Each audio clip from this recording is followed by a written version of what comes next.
Yo, my people, what's going on? Welcome back to the channel. Welcome back to SAKA TV. We are live for the front three. We're here every Tuesday. You know what I'm saying? To big up to everyone locked in. Please smash the like button on the video. That supports the channel massively. Helps the algorithm grow. Helps us grow. You know what I mean? And yeah, man, big up to the man. Then we got Haj in the building. What are you saying, Haj? I'm all good, bro. I'm all good. Hope you're doing well. Hope T's doing well. Yeah, man. Come on. We active, man. Big up to you. And we got man like Tyrone in the building. Tyrone, what are you saying, man? You good, bro? Yeah, big up, man. Yeah, shout out everyone that's just come over from Never a File as well. I hope you have locked in. If you have, then I'm grateful. It's going to be a good show. So big up everyone. Yeah, Sophia was there and everything as well. So I see a few of the names. But like the video, subscribe, big up Hard, big up Saeed as normal. And yeah, I'm looking forward to this because I think it's always hard when you're put on the spot because you might even there might be some answers I'm going to give, and then like an hour later, I'm going to be chilling in my kitchen like, nah, why did I say that? So now, man, it's going to be good, man. So pick up yourself, Saeed, every time. Yeah, absolutely, man. Get involved. Like I said, we're going to use, we requested some on Twitter, but if we see someone on the chat as well, we use some of the chat. But yeah, man, we're going to get straight into it. Basically, the concept of the show is you start one player, you sub one player, and you sell one player. So we have 3 players involved. And yeah, man, it's going to get interesting. But yeah, let's start off with the first one. This one was actually highly requested on Twitter for some reason. So it is what it is. We're going to go with SAKA, GARNACHO, and SAKA, FODEN, and GARNACHO. Let me not give FODEN no disrespect here, but yeah, SAKA, FODEN, and GARNACHO. I'll start off with you, Tyrone. What we saying here? GARNACHO, I'm sorry, bro, but you're on the plane to Chile. Wow. You're on the plane, wow. Bro. GARNACHO, you're on the plane. 100%. Like, I like that you started with this one because I feel like, I'm not going to say it's an easier one, but, you know, I feel like it's more comfortable. So, yeah, for me, GARNACHO, I'm sorry that you've got to go that way and you're the youngest, but I don't see that he can be a SAKA. Well, not saying he can't be a SAKA. I don't believe that, you know, he can be better than SAKA and FODEN for me. So I think that's an easy sell on GARNACHO. I think most people will agree with that. I think, if I'm honest, I'm going to start FODEN. I'm going to start FODEN. I'm going to start FODEN and I'm going to bench SAKA. I feel like FODEN for me, and I know people throw around that term generational and stuff like that, but I do believe with FODEN, like, if all 3 of them play to the best of their ability, then Foden is the best. And that's what I have to say. I think if all three of them play to the best of their ability tomorrow or Sunday or next week, Foden is the best. I think his dribbling is brilliant. Saka's a one-dimensional sort of, like he stays on the right-hand side. He can float inside a little bit, but he's on the right-hand side predominantly. And I think what he does is what he does. But Foden, he can play on the right, he can play on the left, he can play behind the striker. And I just feel like when Foden has the ball, he can take a team's game plan out the window. You can have the low block. You can do this. Like Brentford the other week. He had Brentford away and he scored a hat-trick. But it's because of Foden, his movement, his little touches around the corners. I just feel like he's got that unique factor. So for me, I'm going to start Foden. I'm going to bench Saka. And I do rate Saka, but I feel like he's into that. He can come on, impact the game, plays on the right-hand side, got delivery, creative as well, and does score. But yeah, sell Garnacho. That is the way I'm going to go. You know what it is, yeah? Obviously, Garnacho, obviously early on, you know what I mean? I look at his development, yeah? I don't think he's got the star qualities that these two guys possess, man. I ain't gonna lie to you. When you look at these guys, I think Saka and Foden, they have that bit of magic about them. You know what I mean? I don't know if Garnacho's game has developed in that way. I think Garnacho's game is developed more in a way where on the transition, when you got the ball in behind, on his feet, I don't know if he could do what Phil Foden and Saka could do and possess on the ball. Like the natural football ability, I'm not sure he has over Saka and Foden. That's what for me, and I'm going to say, unfortunately, Garnacho on the bench. I'm going to say, and I've always been consistent with this one, I'm going to say Foden to start. The reason why I say Foden to start, I think, he can play multiple positions. That's not a disrespect to Saka. But I just love the way, for me, when I look at a player in Phil Foden, the way he glides on the football pitch, I think he can impact the game pretty much anyway. He can come deep, collect the ball, skip past a few man. You know what I'm trying to say to you? And I just think that element also, that intelligence maybe, that I think Foden has over Saka. Not saying it's a lot, but just that intelligence just to find a pass out of nothing. You know, I feel like for me, he can possess that. So, yeah, I'm going to go with Phil Foden to start. Then, and sell Garnacho. What are you saying, Haj? I think Garnacho gets sold because he doesn't compete with those two. I think he's at the beginning of his career. He still needs a lot of refining. There's still a lot of areas to Garnacho's game which are not on par with Saka's and Foden's. But I'll be honest, even though I agree with you guys that I would start Foden, I don't think there's much difference between the two. I think when you look at Foden and Saka, it's in terms of aesthetics, you'd pick Foden. In terms of like just sheer technical ability, you'd also pick Foden. But like at the end of the day, we're not playing five-a-side. It's who can have an impact on the pitch. And I was actually curious to see if any one of you guys say Saka, because it's like I can back both arguments. Me personally, I would still pick Foden, but like if somebody had picked Saka, I would have been like, you wouldn't be like, you're mad. Yeah, you're mad. Yeah, of course. It's not that kind of argument. I think for me, it's not that kind of argument where it's like you're mad for picking a certain player over another. Like they both have good qualities. You know what I mean? And that's what makes them both special. But what makes them more special is Phil Foden's ability just to kind of, you know what I mean, do something out of nothing. You know what? Let me ask you both, I think, yeah. How good, like, because you know Foden's always been that guy that everyone thinks he can be like the top best England talent, all this lot coming through. He's 24 now, and like for example, he's still not playing in that sort of central position regularly for me. Where, for example, Chelsea at home on the weekend, we all watched that. Why is he on the right hand side and Alves is playing 10 and Alves is crap in the 10? When do you think Foden will actually like? I'm not trying to disrespect him. I'm trying to pitch it right before people get onto me. But like Foden will be the Phil Foden we've all been waiting for, like consistently. Do you think it's gonna be like 2 years, 3 years? Is it De Bruyne's got to go in 2 years? Then he becomes that guy. Like when do you think Foden will be the super Phil Foden we're all waiting to see, like regularly?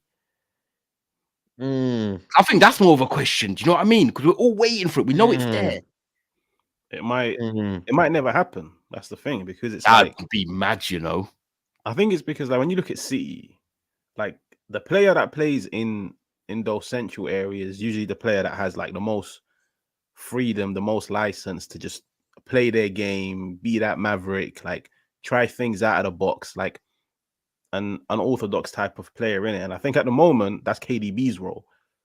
Alvarez is playing, I think it's just to provide like another goal scoring outlet, but he hasn't been doing the best of jobs in there. With Foden, I think, I'll be honest, I think Pep just looks at Foden and just sees him as like another piece to the jigsaw. Like at the end of the day, your job is on the right hand side to do A and B. And I'll be honest, like Pep Guardiola's never been the type of manager that's gonna be like, okay, cool, I'm gonna sacrifice the way I want to play just for a player to flourish in a certain role. Because at the end of the day, if you're doing a job and it's working for the team, then I don't care if your game is sacrificed, if you know what I mean. Like look at Grealish, the Grealish from Villa to the Grealish at facts. Like nobody thought he would have the career that he had, and you could even ask the same question about him. Like, yo, when is Grealish going to become that number 10 that we always thought he was going to be? When is he going to be that dynamic winger of Aston Villa? He might never be, because at the end of the day, they're doing a job for the team, and the structure and like system comes first. Fair, yeah. You know what it is though? I do believe though, once this is crazy, but we're thinking about it. But once Guardiola leaves, you may see a different Phil Foden. You may see a guy who takes more risks. Also, when De Bruyne leaves as well, you may see that element of responsibility as well. You know, I know what you mean. Like, he might get the more freedom from Pep going, because obviously Pep's very stringent in his ways. Like, you've got to be doing this and this, and then also with KDB going, it's like the two things not in a trying to be bad to City, but it might help him. The two things might go together. KDB going and Pep. Yeah, and Pep leaving. You're right, Saeed. I hear it. Big up Naidu as well, man. What a bro. Big up Naidu, man. This guy, man. Yo, listen. I ain't seen him for a minute, man. Big up. Yeah. Listen, big up Naidu. Got good ball knowledge, man. You know what I'm saying? And also, we used to have back and forth about Ten Hag, man, and he ended up being right in the end. You know what I'm saying? But big up Naidu. He says, big up the panel. Big up my bro, Saeed. Always big up Haj. I love the fact that you're not active on YouTube. I love your football knowledge and time, my bro. I love you. But you will answer to God for supporting this fraud manager. Still on to me. Listen. Listen. Nah, he's blessed up, man. Yeah, man. And he's also gifted 10 memberships. So anybody, W's in the chat for Nedu, man. Big up Sophia as well, man. I appreciate that for real, man. But you know what's mad, yeah? Like I said, it's crazy. Guardiola has to leave and De Bruyne has to leave. And that's when you'll see a Phil Foden, who still, by the way, is 23, is he? Or is he 24 now? Similar, around that, 23, 24. Yeah. You're going to see a guy who, bro, I think it's because he doesn't use his pace and his close dribbling. Because I look at Saka and I'm like, I think he could break down, you know. I really do. I don't want to mean, I don't want to say that as in like, because I look at his body, the way he uses his pace and the way he uses, like his dribbling, like I feel like there's a lot more pace and power involved in Saka, whereas with Foden, it's natural ability in terms of getting the ball and just moving and gliding across the pitch. And obviously, he's been overused, Saka, as well. So maybe Arteta's not damaging his career, but I feel like he's almost like, yo, like you need to rest him sometimes as well. So Saka can play in the 10. Do you reckon? Before we move on, Saka can play in the 10? I've heard Arsenal fans actually, after the Burnley game this weekend and the West Ham game, saying that they'd like to see him potentially as a right 8. So like the right-hand side of that 8 pocket, because like his goal against West Ham where he can just glide in and pick up little pockets. I do think he's a very intelligent player. I just don't know. I don't know if I see him as a full 10 just because the way he's very one-sided maybe. But yeah, I don't know. Yeah, he's intelligent though. I do rate his intelligence. Okay. Next one we're gonna do. This one's quite a good one actually. Florian Wirtz, Musiala, or Pedri? See, these are the ones like Pedri. Right, you're saying Pedri like 2 years ago, bro. Like no. In the position wise. Like position, right. Okay. But in terms of like maybe the talent where they play, we always kind of assume that they're always together in that kind of aspect. Like we always like, yo, who's the best talent in terms of creativity and just in terms of being that kind of guy? I would, that's what I would have kind of paired it with, to be fair. I could put other talents in there like Gavi, but even Gavi's not really a 10, is he? He's more of a workhorse for me kind of type, but you know what I mean? You've got that in there. What are we saying? Should we put Pedri in there? Or should we put Xavi Simons in there? Should we put Xavi Simons in there then? He'd be more of a profile that would fit with what you're looking at with them two. Okay, cool. He'd be more one, obviously. Someone's obviously Drew. Yeah. Well, Drew, I know Drew plays number 10. I don't look at him as number 10, but yeah, I know what you mean. WIRTZ, Musiala, Right, let's Simmons. do this I don't mind. You lot can go. We'll rotate who goes first. So what's the okay. trio? WIRTZ. It's an Yeah, interesting I think this one's man. easy as well, to be fair. Okay. Go on then. I'm going. I'd start Musiala. I'd bench WIRTZ, and then I'd sell XAVI Simmons. Okay. Okay. Interesting. I'm gonna go next just because I'll be different, and not because I want to be different. Not because I'm trying to be different. I think different in terms of I'm gonna start Musiala, I'm gonna bench Simmons, and I'm gonna sell WIRTZ. WIRTZ is like, he's been spoken about for a couple of years now. Like Liverpool been linked, Man City potentially been linked with how good he can be. And by the way, like I respect what Bayer Leverkusen are doing. Like for me, and I think they're having a great season. But it's as a team collective. It doesn't seem like a season for me where it's like Florian WIRTZ is standing out massively. And I respect WIRTZ, and I think he has got talent. But when I've watched him, like in my head, I watch someone because I'm hearing loads of noise. I'm like, right, I'm kind of expecting something. And when I've seen him, I'm kind of like, I get he's good, but I'm not seeing the hype of like what everyone's been talking about. And I feel like XAVI Simmons is, you know, they're going to sign him back at PSG, but he's gone to Leipzig and he has stood out in some big games. I do like him in terms of that number 10 profile and what he can do.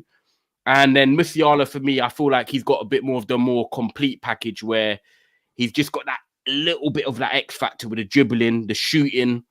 I feel like his potential is going to be very high as well. But like, yeah, man, like Florian WIRTZ, like people might shoot me, but I think he's a good player. But the amount of hype I've seen online and what people have said about him to what I watched, it weren't adding up for me. So I'm gonna sell WIRTZ. I'm gonna bench XAVI Simmons, and I'm gonna start Musiala. Big up Ledu again, man. He just gifted another 10. I'll watch more of WIRTZ and see what he can do. It doesn't mean that I don't rate him, because people can get construed of me bench selling him saying, oh, I don't rate him. No, he's a good player, but I need to see more of when I've watched him myself. You know what I just love, man? I just love Musiala, man. Listen, this brother here, man. Musiala, man. Like, generally, yeah. Did you see the ball that he put into Kane, by the way? Did you see that ball he put into Kane? What, on the weekend? On the weekend, yeah. On the weekend. Scored, bro. Bro, he should have scored, man. You know what I mean? The history of Kane, man. You know what I mean? Shout out to Kane, bro. Broski, man, got to finish that, bro. Like, I look at Musiala, and I look at pure 10s. Like, well, you know what is that? The art of number 10s now, we're missing now, man. We're missing the art of number 10s. Someone who could create, someone who could glide, someone who could, bro, it's just a silky number 10. He could easily have played in the previous eras, man. Like, you know, when you actually look at his, like, he's like, you know what? He's saving football kind of type player. Like, he's one of them where, he's bringing back that old school number 10 kind of vibes about him. Simmons, I do rate. I watched him against Real Madrid, though. He was a bit, he didn't really impress me too much, if I'm going to lie to you. And I thought that was kind of stage where you got to show Real Madrid. If they want you maybe in a couple of years, wagwan, but he didn't really show much from me. Brahim Diaz ended up showing the, you know what I mean? Like stepping up or whatnot. And at WIRTZ, he's a different type of profile. You know what I mean? But again, I do like him, man. I do like him in that aspect. Like his natural ability is amazing. What he does for Bayer Leverkusen as well. Like I said, man, he's very, very elegant on the ball. He just skips past you like you're not there, bro. So I'm gonna say start Musiala, bench WIRTZ, and sell Simmons. Okay. That's what I'm gonna go with. That's what I'm gonna go with. Good one. Right, next one. Big up to everyone here, man. Make sure you smash the likes for the video. Next one we're gonna put is Lewandowski, Aguero, and Benzema. Oh, finally. This is another easy one, but I want to see what Ty has. Man said easy, you know. Yeah. I want to see what Ty thinks of this one. Now he can go first. Okay. Why me, Haj? Wait. Why me, Haj? Why me? You've always got that different opinion to everyone else, fam. I know. I do think of it different. I know. Yeah. This one is tough, you know. I'm gonna say start.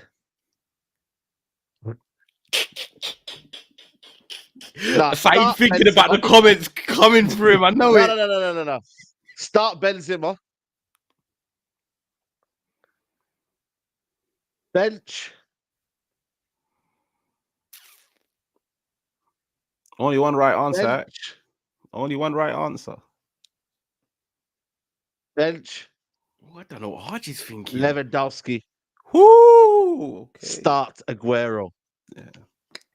Sorry. Bench sell Aguero. Sell Aguero. Because you know what it is? I look at Lewandowski's record, yeah. When you actually look at the amount of goals, yeah, this brother has scored, yeah, especially in the big European nights as well. I look at Aguero, like I said to you, in that Man City team, did he get them as far as he could with that team or whatnot?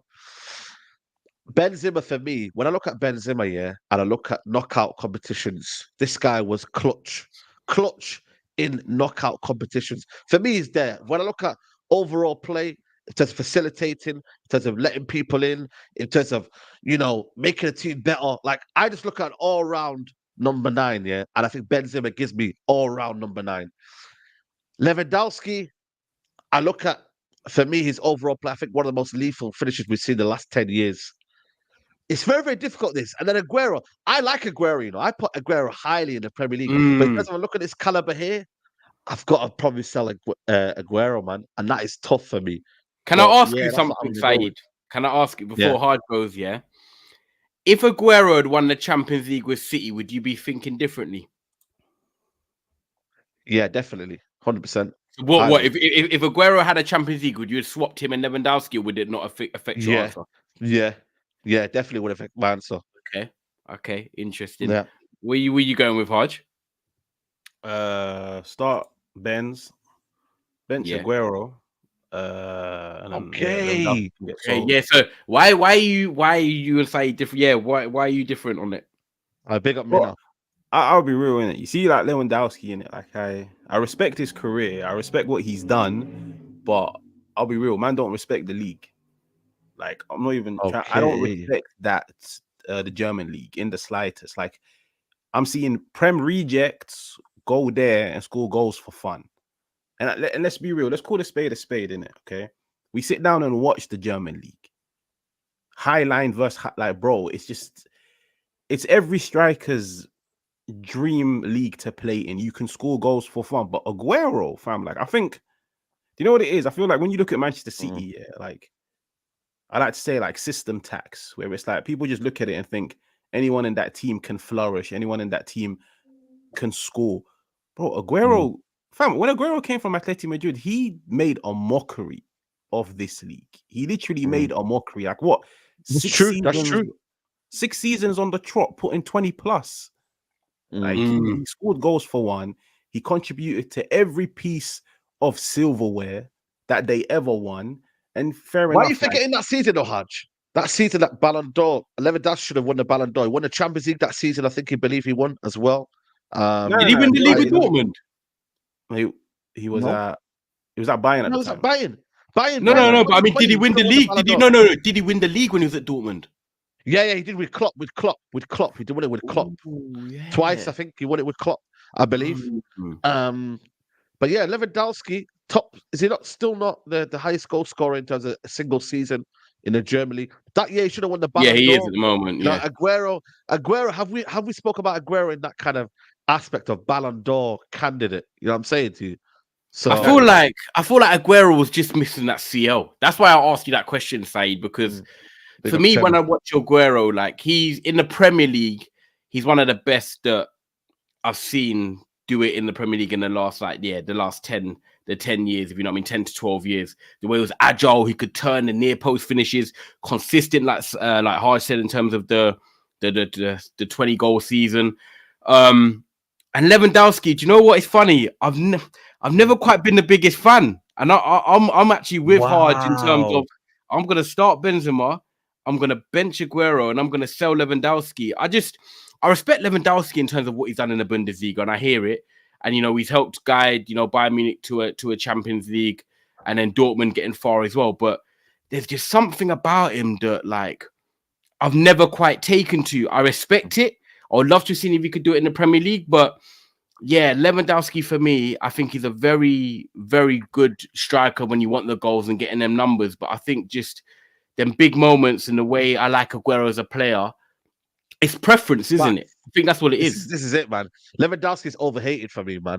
I can't lie to you. Can't lie to you. It's overhated. Yeah, but then again, you said that if Aguero had won a Champions League, you would have swapped them. So basically, Aguero not winning the Champions League against Chelsea when at the end of his career. The season he won it though. He was Lewandowski could have won the Ballon d'Or, and that season he was unbelievable. They won the treble that season. They won the treble. No, I hear it. I do hear it, but I don't know. I don't know. But for me, I've got to go with.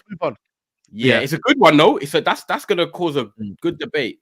This one here is going to cause a good debate. And guys, get in the chat. Make sure you hit the like button. This one here. Let me just cross it on the banner. 1 second.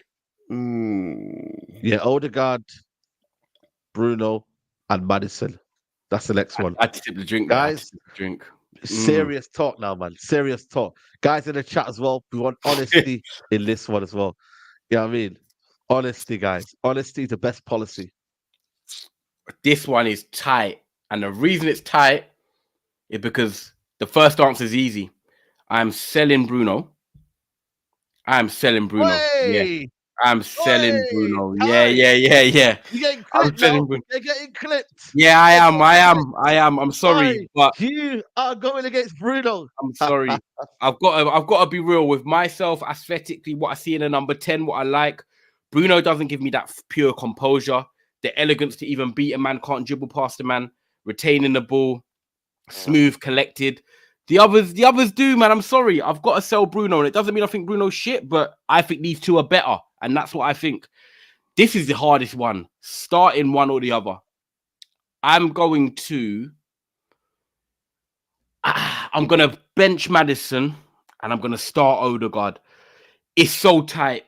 Like I can understand if you man disagree. Odegaard for me, I feel like he's a type of player that can control games, and that gives me that David Silva feel. And I love David Silva. He's probably one of my favorite players ever, if I'm honest with you. And Odegaard gives me that sort of David Silva feel where he can control a game. I understand his weaknesses though. When Odegaard gets in a physical battle, when it's rough and tough, he can go shy in some games. And I've said in some big games, I've called him out and said, look, I want to see more from Odegaard. And Maddison's maybe sometimes that type of player that likes a bit of the rough and tough and can step up in their moments. But I'm looking for a number 10 that I want in my team. I'm going to pick Odegaard overall. And then I'm going to go Maddison bench because he does give you that through ball. He does give you the set piece threat. He can beat a man as well. He can play on the half turn. And Bruno, for me, everything that he's good at, the others can also do and add more. So start Odegaard, bench Maddison, and Bruno. Get your flight back to Portugal, my G. Hodge, what are you saying, bro? I think so, Bruno. The other two is close. It is, isn't it? The other two is very close. Very close. We were second about the big six yesterday. Odegaard for me, it's like I've seen him some games play like a bit more advanced, and I've seen him some games play a bit more deeper. Like I feel like you can utilize his skill set a bit better if you were to play him a bit deeper because of how good he can like scan a pitch and like some of the passes from deep. But I'll be honest, I think I'd probably start Maddison ahead of Odegaard. Only because I've watched a lot of James Maddison. I've watched a lot of James Maddison. Like, I'll comfortably say I've seen more of him throughout his career than a Martin Odegaard. And I think in the final third, I feel like with Maddison, he's just a bit more.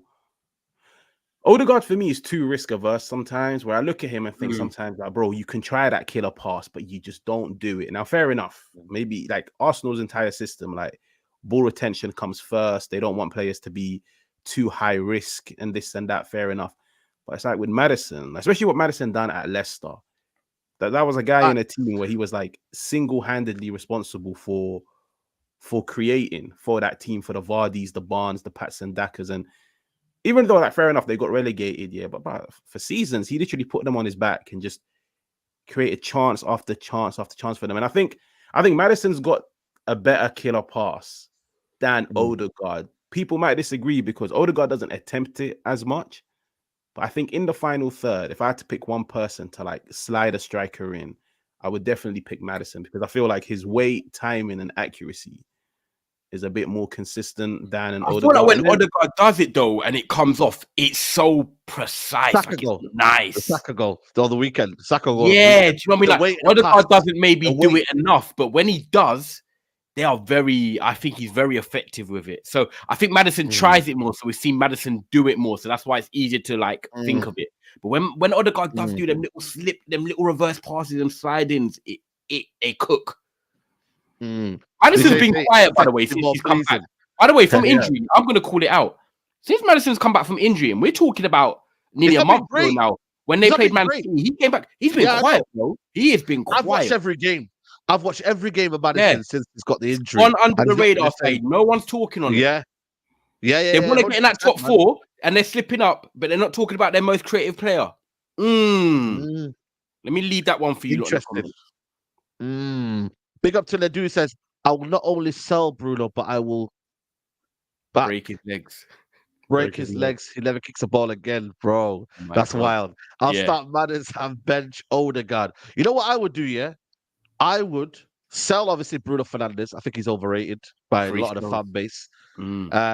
Listen, I think this is very, very tough, you know. I like Odegaard and I like Maddison. This is like one of them two friends that you don't want to get rid of, man. But I think I'm going to choose Maddison. I've always been Maddison fan since 2018-19, bro.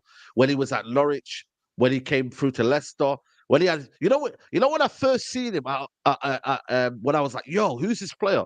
Do you remember Man United versus Leicester, 2018, Jose Mourinho's second season? I think it was second season. I remember that game, yeah. He scored in that game as well. We won 2-1, and he scored in that game, and he was sensational. I was like, who is this guy here? And I was like, yo, they just signed him from Norwich. I was like, oh, is that the one, Maddison? I was like, yo, and that game, yeah, that's when he introduced himself. And I thought, for me, I look at the components of Maddison's game, the way he can dictate. Yeah, Odegaard can dictate, but Maddison, I think, can do it a little bit more better. But also the fact that in the final third, I always want Maddison in there. You know what I mean? Odegaard, deep. Final third, I hear you, but I definitely final third bit, but dictating, no way is the Odegaard. You know what it is. You know what it is. Yeah, I think a lot. But the thing is with people, yeah, they overlook that game of Maddison. He can still do that. A lot of people don't realize, but he done it. He did it against Burnley. You don't watch a Burnley game at the start of the season where he got the ball from deep and sprayed it all away. He was getting involved in that. Okay, it's not his best game, but I look at Maddison. I'm like, just that kind of that sharpness in that area. I think Odegaard sometimes maybe overthinks it, but in that area, that sharpness, Maddison for me has it more than Odegaard. Odegaard, that's fair enough. That's a good one. It's interesting. People need to make sure after the show and that if people are watching this back or whatever, I want them to put theirs in their comments of what they think of each one. And they're both brilliant. Listen, if there's much more in it, there's literally nothing in it. It depends on people's preferences as well. Like, because I'm a big David Silva fan, and I think Odegaard's like that, so I like that sort of elegant type of thing.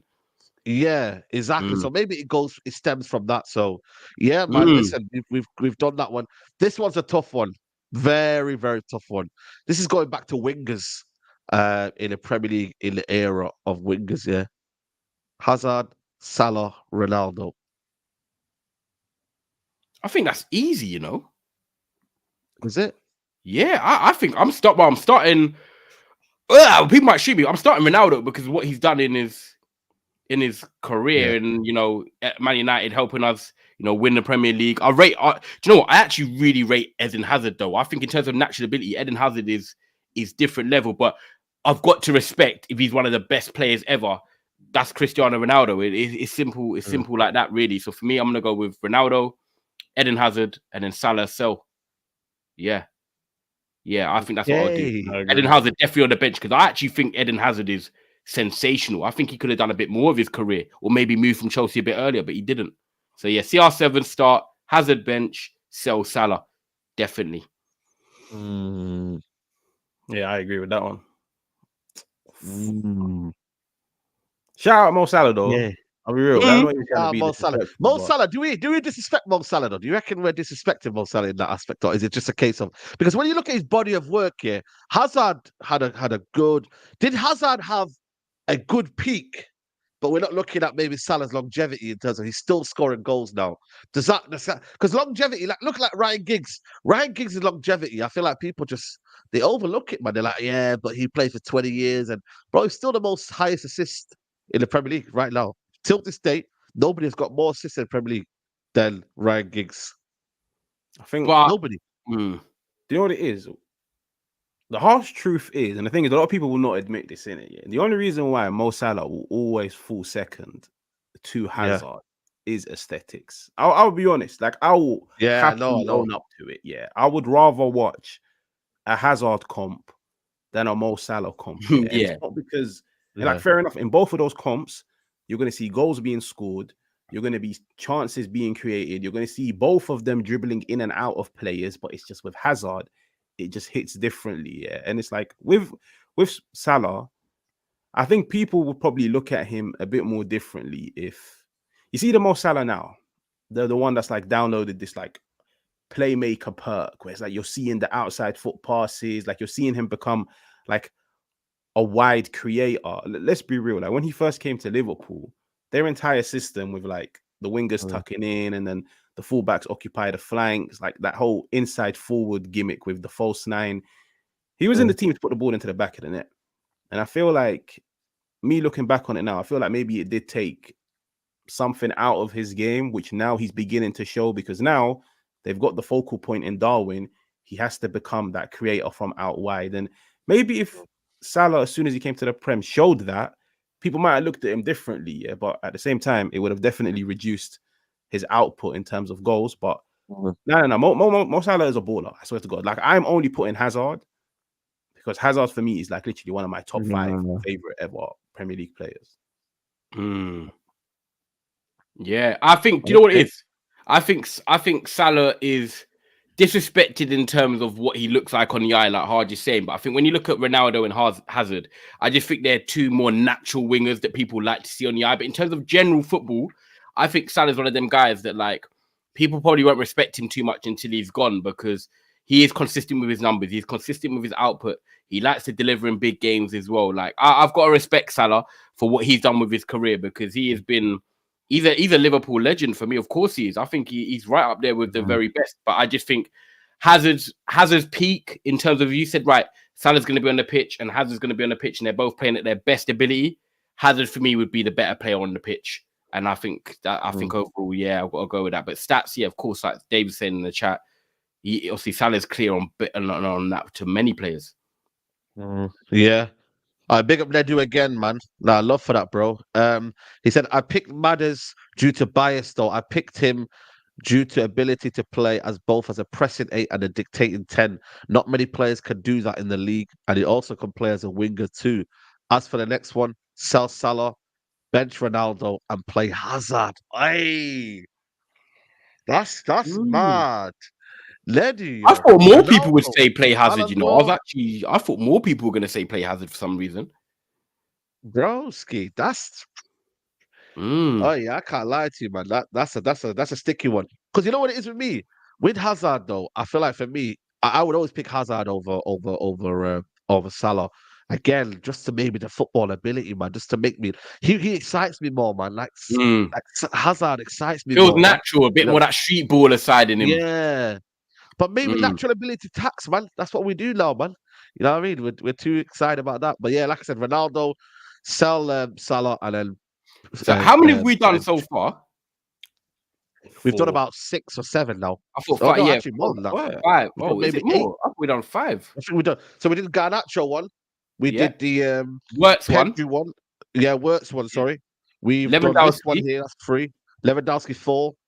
And we did. I think we've done 4, 5, 4 maybe.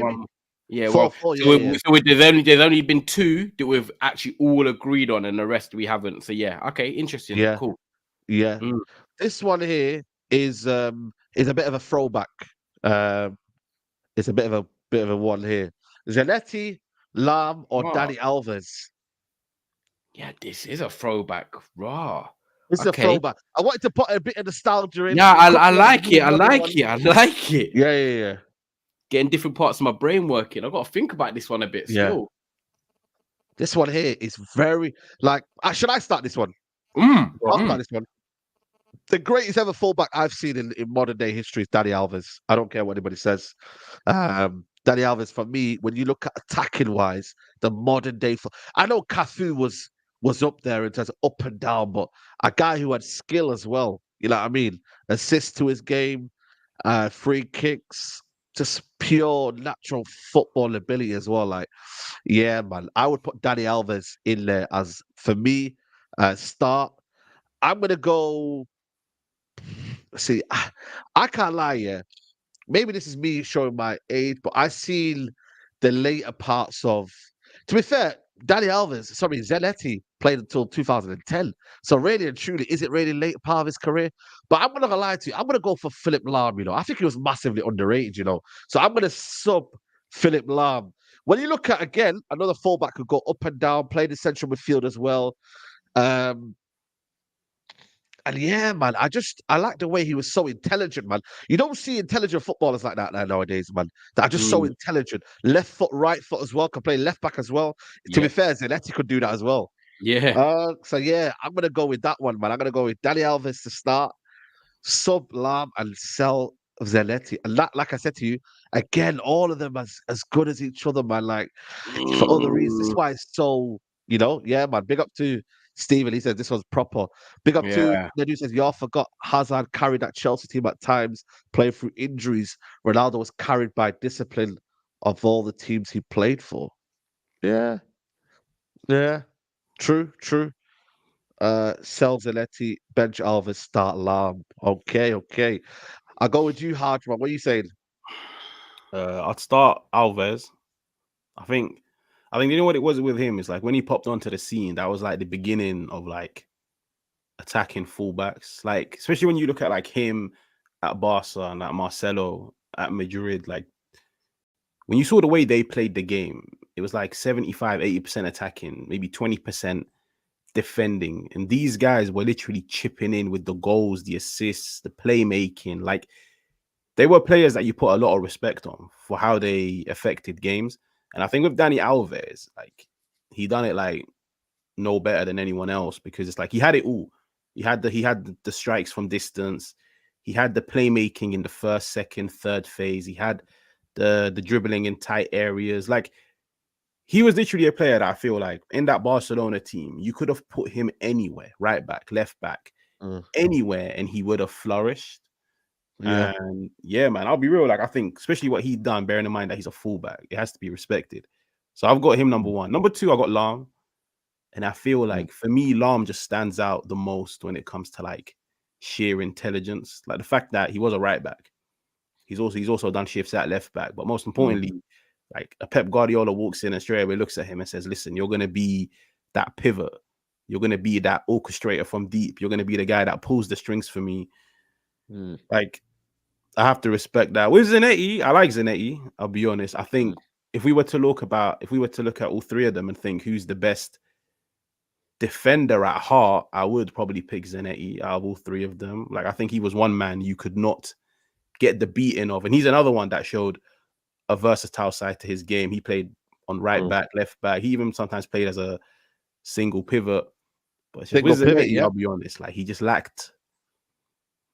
lacked the dynamism that Dani Alves had.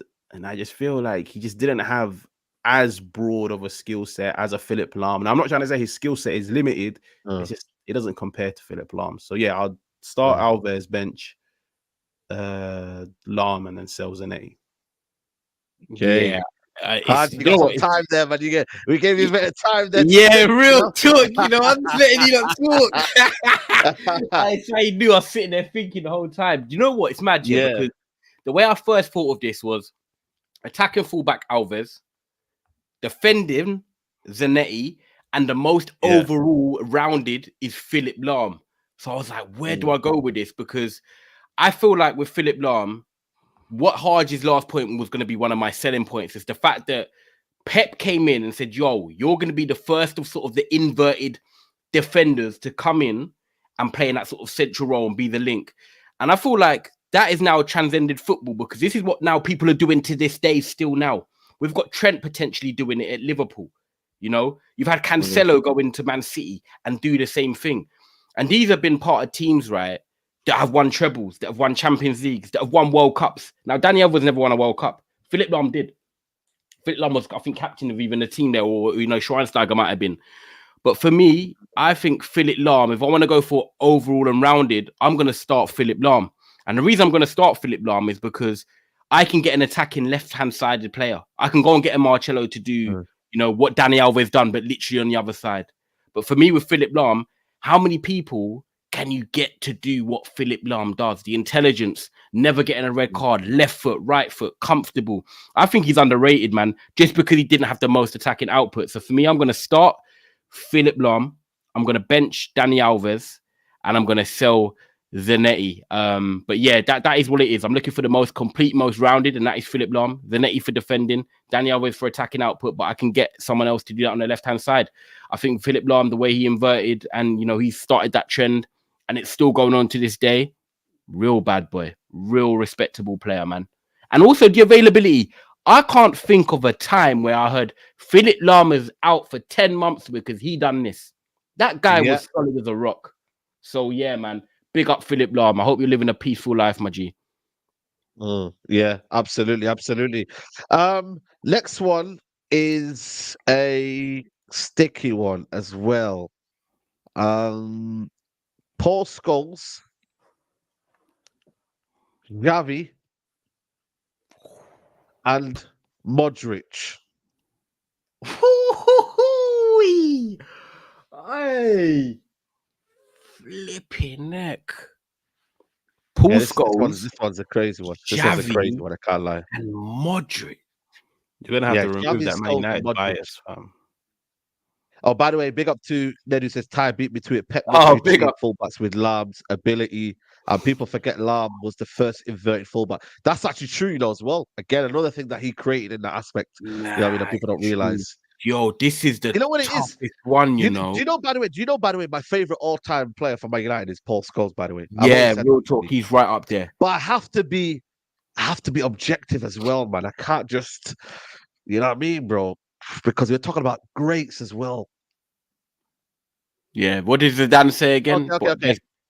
I think I'm ready, you know. Oh, my 3 is gonna stink. I just know it.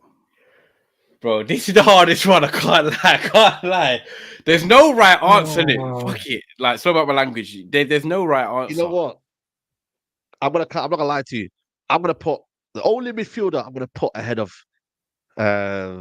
Scholes would be MODRIC. I'm gonna say MODRIC to start.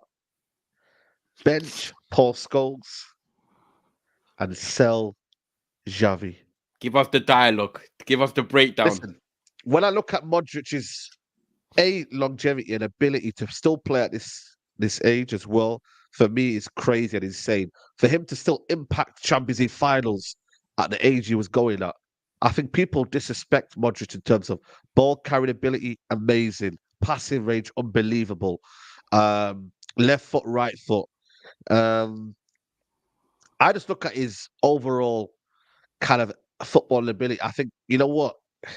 XAVI for me was an excellent passer. I think XAVI probably eclipses Modric in terms of passing ability, short passes, especially in that kind of rate, ability to dictate a game. But I just look at the way Modric played, still carrying football teams, still, you know, playing at such a elegance about him, strolling around players that are in their prime. You know, yeah, man, sensational footballer. And I'm saying Paul Scholes to bench because I feel like, for me, I think he's one of the best footballers England has ever produced that could play on any world stage. He could play in any league and be one of the best midfielders. I'm not sure if other midfielders could do that. You know what I mean? And I talk about Gerrard and Lampard in that ilk, you know what I'm saying? So, and then XAVI, I would have to sell. And I don't know why, really, to be honest with you, but yeah. No, I hear you. I can't drop Paul Scholes, man. But XAVI, what a player he was, man. And also you got to feel like, you know, as well with XAVI, like he had Busquets and Iniesta for a long period around him. It could also I'm not disrespecting XAVI, by the way, but he had 2 of the very best in what they done to always be with him as well.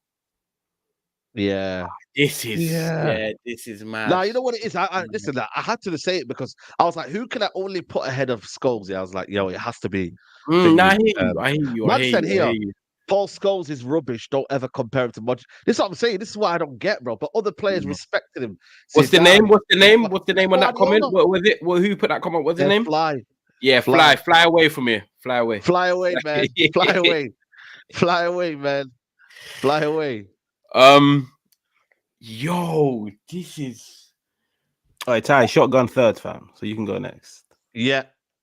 Shotgun it. Yeah, I'm gonna sell Xavi. I respect Xavi and what he's done. I think he's had a brilliant career. But like I said to you, Busquets and Iniesta are always around him, 100%. And I think that can always help you maintain that standard. Never come to the Premier League either. Could we see how good he would be in the Premier League? And I'm not trying to say that every bar's got to be set by the Premier League because internationally he was clear as well. But I'm going to sell Xavi. I am going to. Oh, Paul Scholes, you know, people don't know about what he was like when he first came in as a number 10, you know. Then he played out wide. Then he only actually eventually ended up as like a quarterback, a bit middle to his career.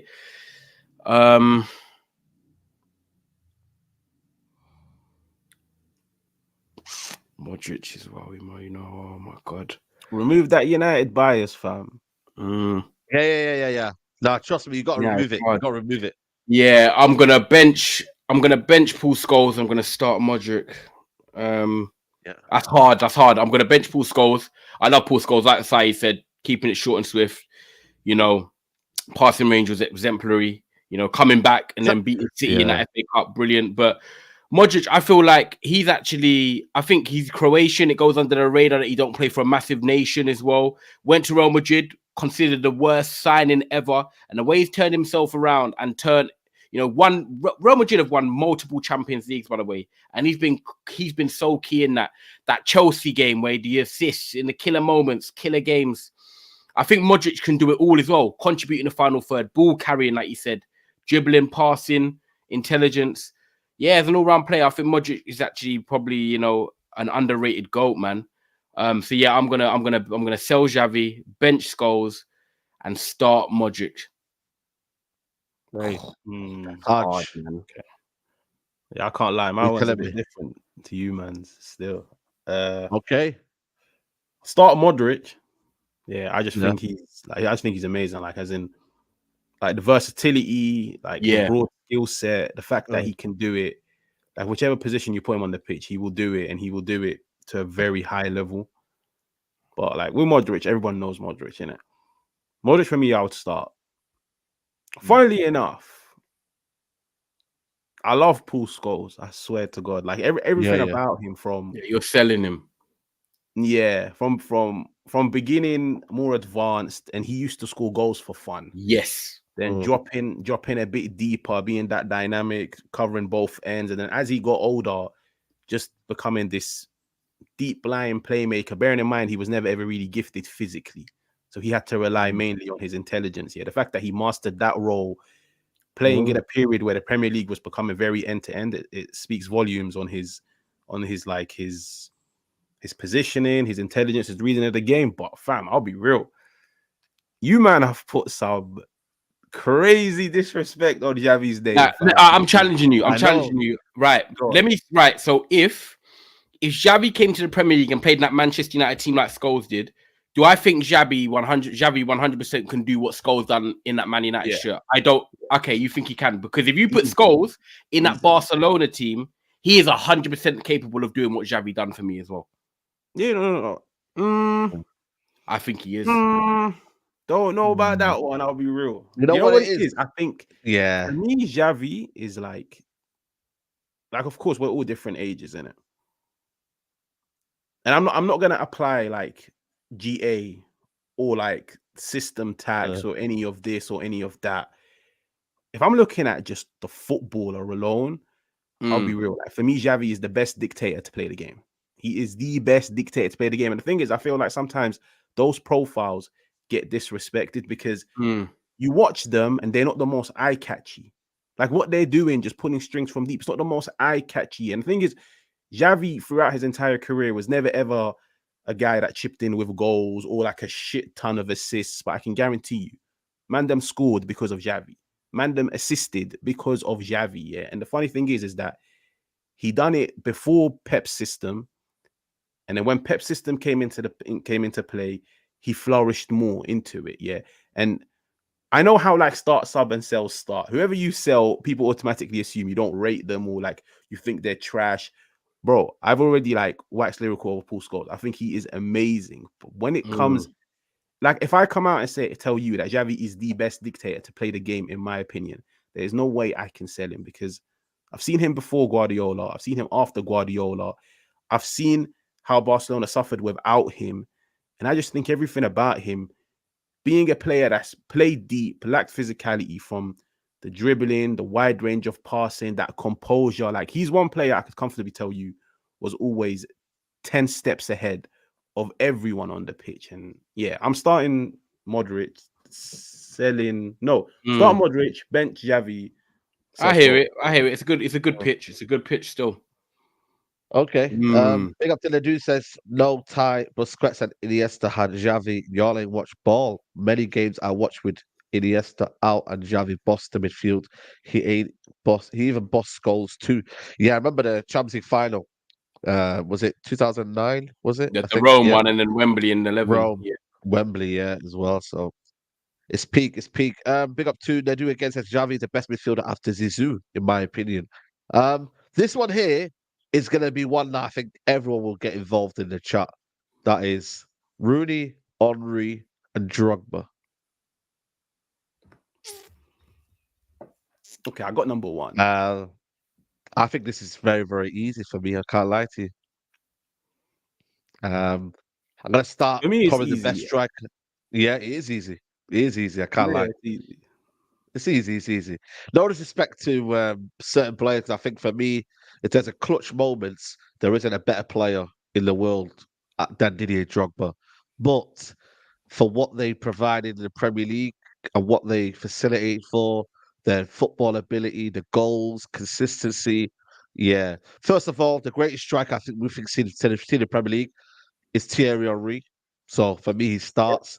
He said, "Man, this guy, yeah." I remember my first game watching United. Yeah, he literally like he made me sad, bro, because he got the ball, Thierry Henry chest over the top of the volley thing. Yeah, bro. So that was the first ever time I watched United. That was 2001. My first ever game. Went to my uncle's house. That was a game that I fell in love with. Mad, sick. You remember it? That was a game. Yeah. So Thierry Henry. Listen, man, they're not, we don't need to say more about him. Unbelievable footballer, ridiculous player. I think we're all going to agree on this. I think we're all going to do the same. We're going to bench Rooney, aren't we? Yeah, we're going to bench Rooney. Yeah. Okay, then we could all do it together. Bench Rooney. You know what I mean? Listen, you know what it is, yeah? I don't know why Rooney gets disrespected in the Premier League, I don't know what it is, but I feel like he still can be on that world level.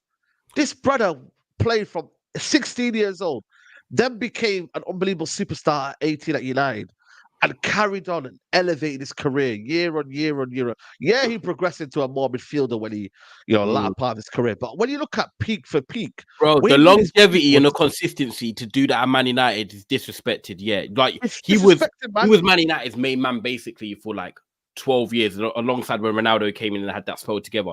Bro, it's unbelievable what Rooney actually done in a time when it's easy to go out on the beers, get out of shape, do like. You know what I mean? It weren't like it was a different sort of era when he first started and coming in. But bro, you got to respect what he's done. Said like the longevity of it's insane, bro. Yeah, insane, man, insane. Someone saying bench Rooney. Right, Henry has that. Everybody equivocally can say Henry's in their start, but Haj, what are you saying, man? Yeah, I'd start Henry. Like Henry for me was a joke, like literally a joke in every single thing that he done and. He provided everything, like that flair, that dynamism. He brought the goals. And funnily enough, like Henry for a number 9 that scored a shit ton of goals. Yeah, he was very like selfless. Like he probably could have scored more throughout his career if he wasn't more of a team player. So I would start him. Rooney, I think you know what holds Rooney back. Like I'd bench Rooney. Yeah, Rooney's versatility. Shit. What? I thought. Wait. I thought we were all on the same page. Yeah, bench Rooney. Yeah. My bad. Yeah. I don't know why I said that. Go on. I was thinking then, what's going on here? Yeah, my bad. Rooney, I think the versatility is what holds him back. Like everybody looks at Rooney as like this British bulldog, because of how he was all action. Like when you looked at Rooney, he was an all action striker. But you could also tell me that Rooney was also like an all action midfielder. But Rooney is like the first time I ever saw nines drop next to centre halves. And at the same time, like I remember even Fergie used to say it, where it's like there was a pro and there was a con to it. Yeah, Rooney dropping so deep was because he wanted to get on the ball. He wanted to like dictate from deep, even though he's supposed to be the person that is supposed to get on to the end of things in it. Yeah, but Rooney he glided all over the pitch. He wanted to get onto the ball, and sometimes that did hold him back from being in the box to put the ball into the back of the net. But at the same time, I felt like Rooney understood that at times in certain United teams, he played with people that were just better goal scorers than him. So let me do a job for the team. And at the end of the day, that job is the main reason why you guys are putting the ball into the back of the net. Like he was a proper team player from young. And I feel like that's why people don't respect him as much when they're speaking about like out and out number nines. But I'd bench him and then I'd sell Drogba. Like hats off to him. When it comes to finals, when it comes to big games, he's that guy. But he don't compare when it comes to like Wazza and Henry. Okay. I agree. Okay. Yeah. There was one more that I wanted to do. Sorry, two more I wanted to do. I'm hoping one of them. There's one I'm hoping that's not there, so I'm not gonna say it. Okay. This one is Fabregas, KDB, and I think the other one was, who was it again? Let me just look at my list again. I think it was When David Silva, was it? Yeah, David Silva. That was the one. David Silva. Oh shit. No, sorry. It wasn't David Silva. It was Ozil. Yeah, sorry. Ozil. Okay. Yeah. Ozil, KDB, and Fabregas. That was the one. Sorry, let me go first. Ash, I'll get to your super chat in a bit as well. Anyone that's got any debates that you think your man them are doing, we'll also discuss that as well. But yeah, go on. And then we've got one more after this. Okay, I'll start Ozil. No, wait. Sorry. Is it? Sorry. No. Sorry. No. Yo, listen. Come on, man. Real Madrid days as well. We're going to include the whole career as well. Like, use the whole career. Don't use Premier League as well. Like, Go. World Cup energy. I said the wrong name, fam. I said the wrong name. I don't know, man. I don't know, you know. Yeah. And now I think his head's spinning. Now he doesn't know. And he was like, I'll go for it. He's so confident. Man, I'll go first. No, I said the wrong name. No. I'd start Cesc. I'd bench Ozil. I'd sell KDB. Only because Cesc is amazing for me. Literally amazing. Like everything about him from... Like, he's probably one player that you can look at and say he mastered every role. Like, he played deep for Chelsea in his 30s and he pulled strings. He probably done the best assist I've ever leaved, that one to, I think it was to Schürrle against Burnley. He mastered it deep. He started off as a box-to-box. He played more advanced, and then he literally went and spearheaded a Spain team. I'm not too sure what it was they won, whether it was either the Euros or the World Cup, but where he played as like a number 9. He's played all over the place. He even played as a number 9 at times for Barcelona. Everything about him. He knows how to put the ball into the back of the net. He knows how to dictate. He knows how to dictate. He knows how to create. He knows how to pull strings. Elite passer, elite dribbler. So I'd start Cesc. I'd bench Ozil only because, fam, like, Ozil at Arsenal, fair enough, it's 50-50. Had a few good seasons, had a few shambolic seasons. Yeah, after Arsenal, it just all went like downhill. Like Fenerbahce weren't really that good, but Ozil at Madrid, Ozil for Germany, like what he done in like major tournaments at a young age. He didn't do it in his prime. No. He done it at such a young age. Like, he went into those tournaments with everybody looking at him thinking, like, who's this dude from Schalke? Like, who's this dude from? I think he also played for like Werder Bremen. Like, who is this guy? Werder Bremen. Yeah, Werder Bremen. And bro, like, he done his thing. Yeah, like, I'm not, like, on top of my head, I can't remember what it was they won, but I just remember like Ozil at a young age, when it comes to international tournaments, he was the main man. Everything went through him, and he literally put Germany on his back.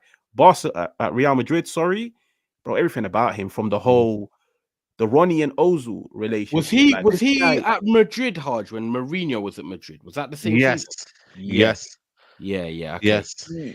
Like he left understood when Ronaldo in and out, and he left when Mourinho left. Was that the year that Real Madrid broke the goal record then? When they I got don't know that ins and outs. Yeah, okay. Was that the 2011, 2012? If someone knows in the chat, was that the same year that Real Madrid scored like a crazy amount of goals in the league? I can't remember. But okay, carry on. Yeah.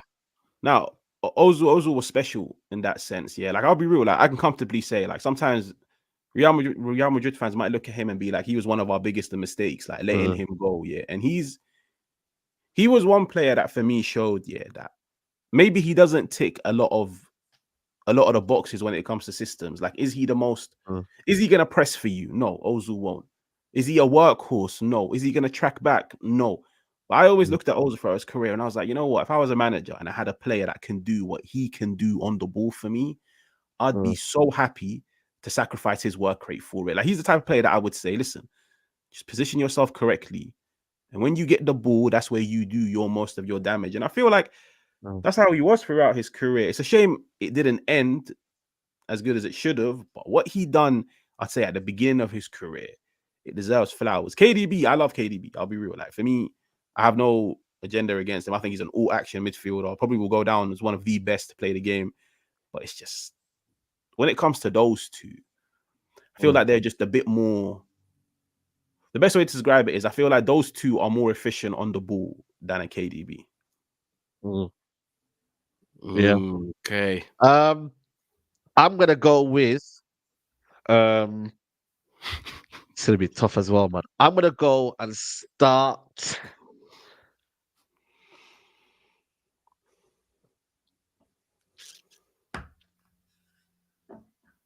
KDB.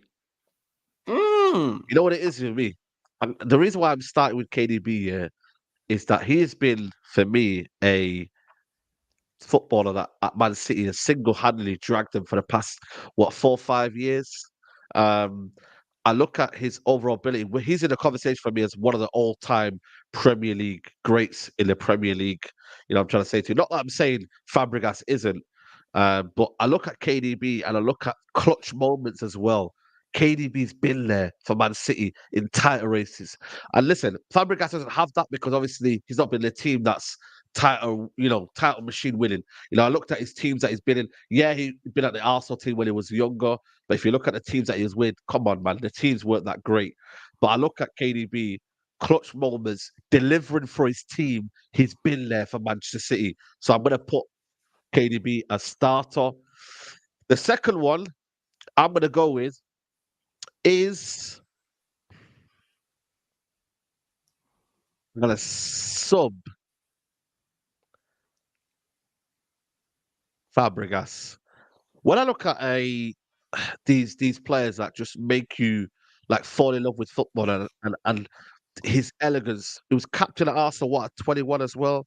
He was, for me, a guy who single-handedly dragged Arsenal through them tough, dark Wenger times, you know, when you deep it, like his sheer ability on the ball, you know what I mean, was sensational. Not that I'm saying Ozil wasn't, but I just look at Fabregas and what he did in Arsenal was sensational. Even, to be fair, I look at people when they look at his Barcelona days, man, it weren't that bad, you know. You know what I'm saying? Like, people don't realize it weren't that bad. And also, what he did for Spain as well in that captivating that false nine role and then going on to win major honours, man. Sensational. Ozil, I feel like maybe I'm looking at his Arsenal stint too much, you know. Why did he have more of an impact at Arsenal? Why? How did he not stay consistent? And people, we had a conversation on the Big Six here. We saying, you know, wasted talents. And for some reason, Ozil's name got brought up. And I was like, no way. Is that something that you can... No, but the thing is, yeah, but it did because... By the way, that conversation went left, by the way, because we were putting Pogba in there. And I was like, yo, come on, man, relax. Pogba was wasted by Man United, not United. You know, Pogba was wasted by Man United, not he was wasting talent. But I look at Ozil, and maybe I'm looking at too much of what he did at Arsenal, and that's kind of making me realize, yo, like, Fabregas, for me, put more body of work at Barcelona than Ozil did for me at Arsenal. That's the way I kind of look at it in that aspect. But it's sticky because I look at Ozil's record in the Champions League as well. I look at his record in World Cups. It's something that's there, but yeah, man. What were you man saying to that? Is that harsh or? Bro, go on, let me hear Ty first. Let me hear Ty first. Okay. I think it was also going to be different to ours. I don't know. Miller, why is Miller shocked? Why yeah, do you know what? I'm being honest with you, son. I'm just creasing at the comments. The comments are killing me. I'm listening to you. I was fully listening to you, but they were like, saying time out. I would say KDB's not clutch. I'm not gonna lie. Champions League finals, both of them, he come off, and you know they lost one. They won one. Injury, though. Yeah, I know, but it is still the facts of that. But obviously, the Premier League, the year that obviously Gundogan got the last minute winner, that was KDB sort of turning the screw. I'm going to start Fabregas. I just think for me, I think for him, you know, mentally as well, you know, I'm going to throw up something different. I think mentally as well, he was in a Spanish team that like, he wasn't always starting. He wasn't always getting the moments, you know. They had a ferocious attack, you know. They had the David Villas, they had the Fernando Torres, they had David Silva, Iniesta, Xavi, Busquets. So you've always had to bide your time. And the way he went into that Euros and he played in a false nine and they won the Euros, I've got to respect that because that was a position he's never really played before. He could play deep. He could play as a number 8. He could play as a number 10. And like, I just feel like Fabregas's brain was everything. He never had pace, but he was just able to think one step ahead of a lot of people in this. So I'm going to go with Fabregas in terms of starting him. Bench was interesting. I was stuck on this for a while because I really like Mesut Ozil, right? And I look at sort of guys that dictate, you know, the Odegaards. Then I'm a left-footed player, so maybe I like David Silva. I like Odegaard. I like Mesut Ozil. And I feel like Ozil, you know, what he done in that World Cup when he burst in the scene and he killed England and, you know, they went on and won the World Cup. Brilliant. Went to Real Madrid, done his thing for 2-3 years. What I feel like happened with Ozil was that he was so good that I didn't feel like we got the best out of his peak period in terms of what he won. I feel like he went to Arsenal maybe a bit too early. It was a big signing for Arsenal. I get it. They were gassed. But then he never really won too much at Arsenal.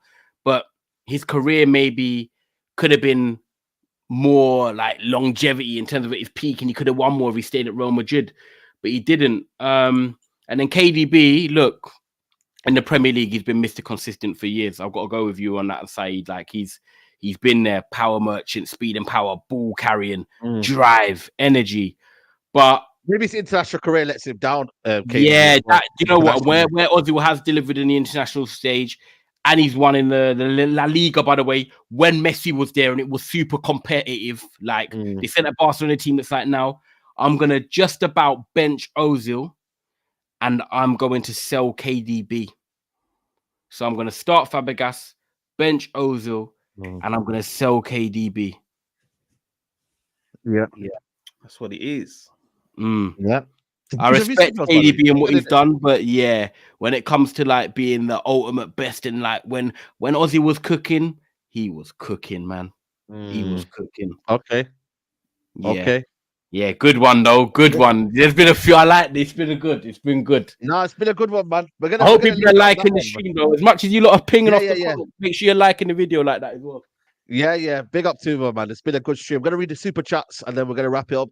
Big up Ash. He says, settle this debate. My cousin believes Rivaldo was better than Zidane. We've argued for years. He said that he had a similar careers, are on par ability-wise. It's just that Zizou has the marketing. Wow.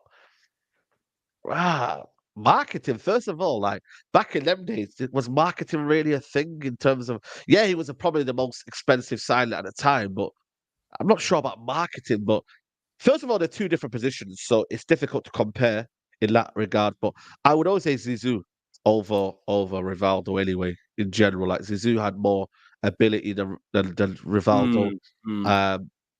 He was just a maverick footballer, man. Unbelievable technician, and yeah, man, just a well-rounded, more better player than Rivaldo. No disrespect on that one, but you guys. Any input in that one? Yeah, and obviously, like you had Ronaldo, you had R9 when they won the World Cup and whatnot. And Rivaldo was a bit like a late 90s, early 2000s and stuff. And I really rate Ronaldo. Had a great strike on him. Really good player. I just feel like Rivaldo was never where Zidane was the main. I feel like where Zidane had the ability to be the main player of a team, Rivaldo would never be the main player of a team. He'd be like the type that would go alongside the front three. Like, you know how we had Ronaldo, Rooney, Tevez? Rivaldo's the type that would fit into that in like the Tevez and the Rooney role, but it would never be the Ronaldo, whereas Zidane, he would be like sort of held to that pinnacle. But I do really rate Rivaldo still. But yeah, obviously I think I'll go down Zidane if someone asked me. But yeah. Yeah, absolutely. Harj, quickly, you want to say something there?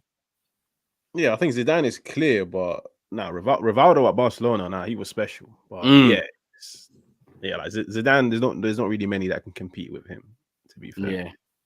Yeah. Okay. Next super chat says, sell KDB, bench Ozil, start Fabregas. All right, big up to the dude. It said BPM, big up to you, my bro. He said Lewandowski at Dortmund smashed 4th versus Madrid in the UEFA Champions League semi-final, which had Perez put Benzema on the market 2013. Lewandowski joined Benzema League and won La Liga and Golden Boot. Yeah. You know how many goals he's got this season as well, by the way? It's ridiculous, you know. It's what, 35? Crazy. Ledu says, thank you, Hard Wallahi. When I finally start this YouTube thing, you and Saeed are the first on my channel. Love. Ty can be the last because he supports Ten Hag. Big up BPM says, Cesc at 20 had 7 goals, 17 assists, season from centre mid as the best player in the Premier League title race season after selling Henry. Cesc got World Cup winning assists. Aye, first. Big up to you, BPM, for the knowledge there. Ledu says, no, okay, I forgive you, Ty, a little because you're a lefty like me. Okay, big up, man. All right, what a show, man. I'm not gonna lie to you, that was a sensational show, man. Definitely have to do a part 2, man, because there's others as well, man. Sick. Part 2, or maybe new concept. We can talk about any other thing different if you want to mix it up and tweak and it. Yeah. On this show, people, we're not gonna discuss mainly United. We're just gonna discuss football in general. So everyone's welcome. Every football fan's welcome on this channel. We're here every Tuesday. So yeah, man, big up the chat. Harj, bro, what you saying, bro? What you got coming up, man? I'm gonna do my usual Inzaghi prop and Inter versus Atleti watch along. Sick game. Yeah. Besides that, probably like from tomorrow dive back into. What's your prediction for that quickly? Actually, in just the Inter game in Atletico at the home leg tonight. 2-0 Inter. Yeah, I think home win it. I'm gonna go 1-0. It's gonna be a breeze, you know. I think it's gonna be a breeze for Inter Milan. Yeah. Generally, watch. Okay. Gonna smoke. Yeah. But yeah, make sure you follow up there, Harj. Simeone's a tough one to crack in it, but it should be a good game. But yeah, bro, I'll do a watch along for that. But most importantly, big up Saeed for having me on. Big up T. Come on. It's always a good show, good company. Yeah, come on. Big up, man. Yeah, man. I love it every time, man. I echo what Harji said, man. Make sure you go and check out Harji's channel. Make sure you subscribe in here. Saeed on the way to 100k. And then for us, Never a Foul just reached over 20k. So Never a Foul is our generic channel. And then Trafford Tunnel is our Man United channel, which Saeed's on Friday as well. And Harji's on weekly as well. So yeah, big family here, man. The front three, you know what it is. Big up everyone in the comments for showing love. I'm glad you lot debated. And after the video, if you leave your comment down below on the video after, then I can go through tonight and have a look through what you got for. Let us know in the comments, man. You know what I mean? It's been a controversial one. Controversial, up, man. You know what I mean? Video indeed. So yeah, man. Big up to everyone here. I'll be back at 5:30 for Best of the Rest, and yeah, for the Champions League watch-alongs tonight as well. So big up to everyone here, man. Love and like. We're out.